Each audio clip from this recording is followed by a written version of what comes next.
Magandang araw mga tagapanood at mga hurado.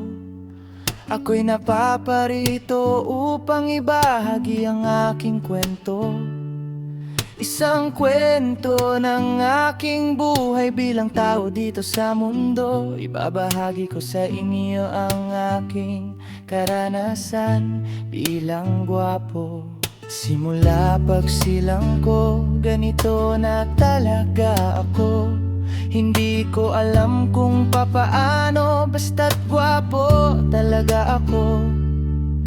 Mga mata ko'y singkit, na lubhang nakakaakit. Ang matangos kong ilong ay kasing taas ng Mount Everest. Ngunit sa kabila ng lahat ng ito, naipahamak ako sa pagiging gwapo.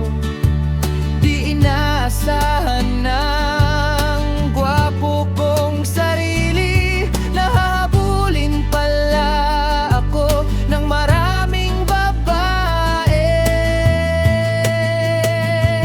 Nakakaiyak, nakakalungkot isipin na maraming babae na sa akin tumitingin. Sa tuwing lalabas ako ng bahay, mga mata nila'y sa akin patay na patay. Tulong, hindi ko na kaya ito, ang mabuhay na gwapo sa mundo. Minsan napapaisip bigla ko kung anghel ba ako at hindi tao.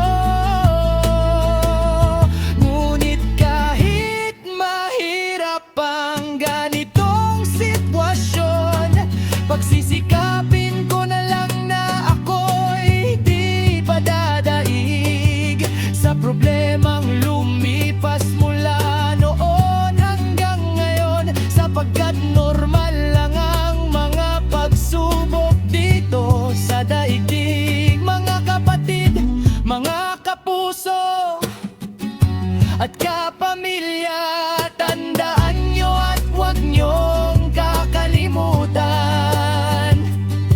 Kung dadaanan ka ng anumang problema, naway huwag na huwag mo itong susukuan.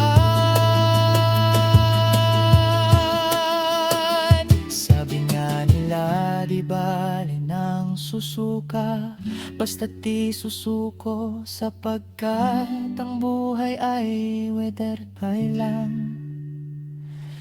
Pagkatapos ng ulan ay may matatanaw